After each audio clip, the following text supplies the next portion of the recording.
Hello friends, welcome to my channel. இன்றைக்கி இந்த வீடியோவில் என்ன பார்க்க போகிறோன்னா கன்வர்ஷன் தான் பார்க்க போகிறோம். Mixed fraction and improper fraction தான் பார்க்க போகிறோம்.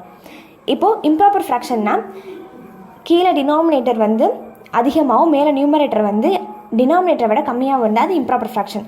இதே ப்ராப்பர் ஃப்ராக்ஷன்னா மேலே வந்து அதிகமாகவும், அதாவது நியூமரேட்டர் அதிகமாகவும் டினாமினேட்டர் கம்மியாக இருந்துச்சுன்னா இது ப்ராப்பர் ஃப்ராக்ஷன். அதே மாதிரி இந்த மாதிரி இருந்துச்சுன்னா இது மிக்ஸ்டு ஃப்ராக்ஷன். இப்போது இந்த ஃப்ராக்ஷன் இதில் பார்த்தீங்கன்னா இப்போது 3/2/3ன்னு போட்டிருக்கேன். இது வந்து நம்ம ஹோல் நம்பர்னு சொல்லுவோம்.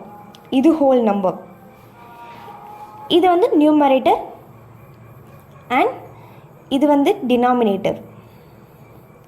இப்போ இதுக்கு ஒரு ஃபார்முலா இருக்குது. இதை வந்து மிக்ஸ்டு ஃப்ராக்ஷன்லேருந்து இம்ப்ராப்பர் ஃப்ராக்ஷன் கன்வெர்ட் பண்ணணும்னா ஒரு ஃபார்முலா என்னென்னா whole number into denominator plus numerator divided by denominator. அதாவது ஹோல் நம்பர் இந்த 3 டினாமினேட்டரோட மல்டிபிள் பண்ணி நியூமரேட்டரோட ஆட் பண்ணி டிவைடட் பை டினாமினேட்டரில் என்ன நம்பர் இருக்கோ அதை அப்படியே போட்டுடணும். இப்படி பண்ணோம்னா நம்ம ஈஸியாக வந்து இம்ப்ராப்பர் ஃப்ராக்ஷன் நம்மளுக்கு கிடச்சிரும். பாருங்கள், இப்போ எப்படின்னா இப்போ இந்த ஃபார்மில் அப்படியே போடுவோம். ஹோல் நம்பர் 3, டினாமினேட்டரும் 3, அப்போ whole number into denominator, numerator 2 divided by டினாமினேட்டரில் இருக்கிறது 3. So 3 3s are 9, 9 + 2 11, 11/3. கேன்சல் பண்ண முடிஞ்சால் பண்ணலாம், இல்லைனா அப்படியே விட்டுறலாம்.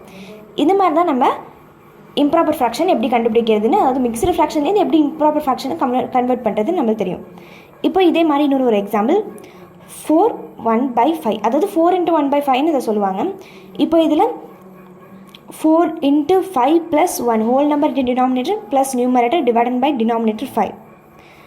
4 5s are 20, 20 + 1 21 டிவைடட் பை 5. இதை நம்மளால் கேன்சல் பண்ண முடியாது, ஸோ அப்படியே விட்டுடலாம். இது 20 ஆச்சுன்னா நம்ம கேன்சல் பண்ணி 4ன்னு போடலாம்.